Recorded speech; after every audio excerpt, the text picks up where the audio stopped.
Assalamualaikum warahmatullahi wabarakatuh. Perkenalkan, saya Restiana Ikomami. Di sini saya akan menyampaikan hasil refleksi pengalaman belajar saya pada mata kuliah pembelajaran sosial emosional. Review pengalaman belajar yang pertama yaitu pengalaman belajar apa yang berguna dan menarik. Pengalaman belajar yang berguna dan menarik dalam mata kuliah PSE ini adalah di mana saya mengetahui bagaimana experiential learning dalam pembelajaran emosional. Pada topik ini, saya mempelajari dan memahami gaya belajar peserta didik yang berbeda-beda, di mana pada topik ini saya juga mempelajari dan mengetahui gaya belajar menurut Kolb.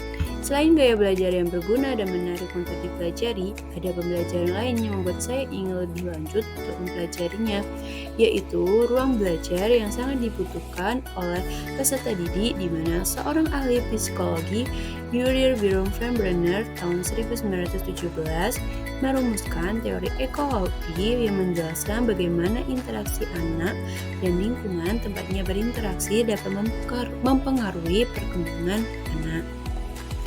Bagaimana pola asuh orang tua yang sangat berpengaruh terhadap perkembangan anaknya, ekonomi keluarga, kemudian hubungannya dengan teman lingkungannya, dan juga lingkungan masyarakat yang memiliki pengaruh besar terhadap sosial emosional peserta didik nantinya.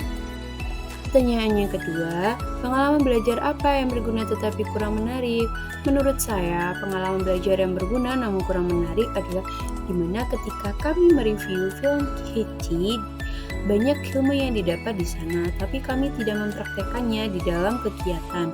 Ketika kami merasa kurangnya aktivitas peserta didik di dalam kegiatan belajar mengajar, dan kami sebagai guru hanya diam saja tanpa melakukan apapun. Pertanyaan yang ketiga, pengalaman belajar apa yang menarik tapi kurang berguna? Semua pengalaman pembelajaran menarik. Yang kurang berguna ketika kita tidak mampu mengambil ilmu dan pelajaran yang dapat diambil sebagai pembelajaran ketika menghadapi peserta didik di dalam kelas. Kemudian pertanyaan yang keempat, pengalaman belajar apa yang tidak menarik dan tidak berguna dalam konteks sebagai calon guru?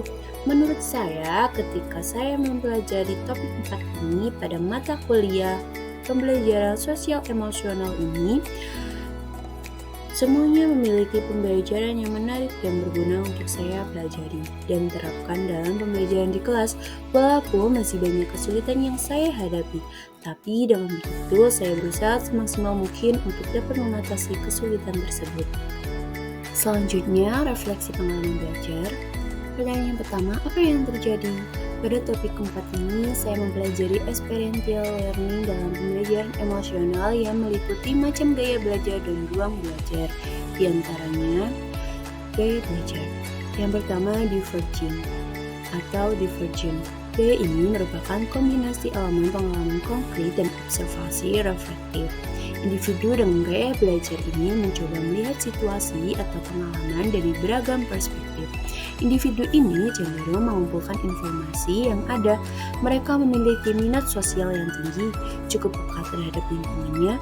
Dalam situasi belajar formal, individu cenderung menikmati bekerja dalam kelompok, mendapatkan umpan balik. Individu ini cenderung terbuka terhadap saran dan umpan balik. Kedua, ada assimilating atau asimilasi, gaya belajar yang merupakan kombinasi konseptualisasi abstrak dan observasi reflektif. Individu dengan gaya ini cukup terampil mengolah informasi dan dapat menjelaskan dengan logis. Secara umum, individu dengan gaya belajar ini cenderung mementingkan nilai logis ketimbang praktis. Dalam situasi belajar formal, individu ini cenderung suka membaca, melakukan analisa, dan mengeksplorasi ide. Kemudian ada converging, merupakan kombinasi konseptualisasi abstrak dan eksperimen aktif. Individu dengan gaya ini akan berusaha menemukan kegunaan praktis dari teori. Individu ini cenderung mampu memecahkan masalah dengan baik. Dalam situasi belajar formal, individu dengan gaya ini cenderung melakukan simulasi dan mencoba penerapan praktis. Kemudian ada akomodasi. Akomodasi merupakan kombinasi pengalaman konkret dan eksperimentasi aktif. Individu ini senang belajar dari pengalaman langsung. Dalam menyelesaikan masalah, ia akan mencari informasi terlebih dahulu dan menggunakan cara yang sudah tersedia. Dalam situasi belajar formal, individu cenderung menikmati bekerja dengan orang lain, menikmati kerja atau belajar di lapangan. Kemudian ada gaya belajar. Seorang ahli psikologi, Yuri Bronfenbrenner, pada tahun 1917 sampai 2005 merumuskan teori ekologi yang menjelaskan bagaimana interaksi anak dan lingkungan tempatnya berinteraksi dapat mempengaruhi perkembangan anak. Bronfenbrenner membagi lingkungan menjadi beberapa lapisan, yaitu ada mikrosistem, di mana mikrosistem adalah lingkungan yang paling kecil tempat anak berinteraksi langsung. Mikrosistem yang paling dekat dengan anak adalah lingkungan rumah atau keluarganya. Hal tersebut dapat meliputi dari pola asuh orang tua. Kemudian ada mesosistem, hubungan antar rumah atau keluarga, sekolah, teman sebaya, atau antar mikrosistem yang berbeda. Suasana yang kondusif di rumah memungkinkan anak berinteraksi sehat dengan teman sebaya. Mereka juga dapat mengembangkan hubungan yang baik dengan guru dan memiliki motivasi berprestasi yang cukup baik. Kemudian ada ekosistem yang berkaitan dengan lingkungan yang lebih besar. Interaksi yang terjadi belum tentu terjadi secara langsung, namun dapat mempengaruhi perkembangan anak seperti kondisi ekonomi, sistem politik, sistem pendidikan, atau seringkali merupakan faktor situasional. Lalu ada makrosistem, lingkungan yang lebih besar meliputi sistem nilai dan budaya yang ada dan memberikan pengaruh cukup besar pada perkembangan anak. Paling besar dan jauh dari orang-orang dan tempat yang masih dapat memberikan pengaruh signifikan pada anak. Budaya atau nilai yang berlaku di masyarakat juga dapat mempengaruhi kehidupan suatu keluarga, termasuk perkembangan anak pada keluarga tersebut.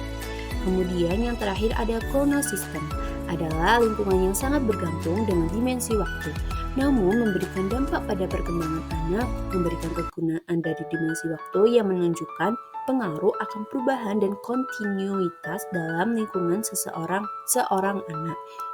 Seperti perubahan kondisi lingkungan, transisi pada keadaan yang berbeda, transisi dalam kehidupan, dan perubahan lain yang terjadi. Pertanyaan selanjutnya, mengapa hal tersebut dapat terjadi? Hal tersebut dapat terjadi dikarenakan menjadi poin yang diperlukan dalam pembelajaran experiential learning, dalam pembelajaran emosional peserta didik. Hal tersebut menjadi faktor yang mempengaruhi perubahan dalam perilaku dan emosional peserta didik, baik dalam internal maupun eksternal, sehingga guru perlu mengetahui poin-poin tersebut agar dapat memenuhi apa yang dibutuhkan oleh peserta didik di sekolah. Selanjutnya adalah analisis artefak pembelajaran. Pertanyaan yang pertama, artefak-artefak pembelajaran mana yang dapat saya jadikan bukti dukungan hasil refleksi pengalaman belajar? Artefak pembelajaran pada topik 4 dalam mata kuliah pembelajaran sosial emosional yang mendukung hasil refleksi pengalaman belajar saya, yaitu ruang kolaborasi, koneksi, antar materi, dan aksi nyata. Pada ruang kolaborasi, artefak ini berupa analisis diskusi dari gaya belajar peserta didik dan fungsi dari lingkungan sekolah dalam mendukung perkembangan peserta didik. Tidak hanya itu, ada review dari film yang memiliki banyak nilai yang dapat diambil sebagai pelajaran. Berikut link artefak pembelajaran ruang kolaborasi. Kemudian koneksi antar materi. Pada artefak pembelajaran pada tahap koneksi antar materi ini berupa seberapa penting topik ini untuk dipelajari dan keterkaitan pada mata kuliah yang lain. Mata kuliah ini dengan mata kuliah lainnya. Berikut link artefak pembelajaran koneksi antar materi. Selanjutnya ada aksi nyata. Pada artefak pembelajaran aksi nyata ini berupa rancangan apa saja dalam menghadapi perilaku peserta didik dan cara mengatasinya. Berikut link artefak pembelajaran aksi nyata. Lalu, pertanyaan kedua, mengapa artefak ini yang saya pilih? Artefak ini yang saya pilih karena memiliki banyak informasi dan pengetahuan yang dapat membuka pikiran juga pemahaman saya terhadap kebutuhan peserta didik. Tidak hanya itu, saya juga mempelajari bagaimana menjadi guru yang lebih waspada dan pengertian akan perubahan perilaku dan emosi pada peserta didik. Saya juga dapat belajar cara merubah suasana kelas menjadi lebih menyenangkan, mencatat dan mengobservasi perilaku peserta didik yang kemudian dapat saya susun cara dalam mengatasi tantangan dan hambatan tersebut. Dan saya juga akan mengevaluasi hasil dari rencana yang saya dan teman-teman saya lakukan, yang mana dari rencana tersebut terdapat perubahan perilaku yang baik dari peserta didik sebelumnya. Kemudian yang terakhir, rumusan hasil refleksi berupa pembelajaran bermakna.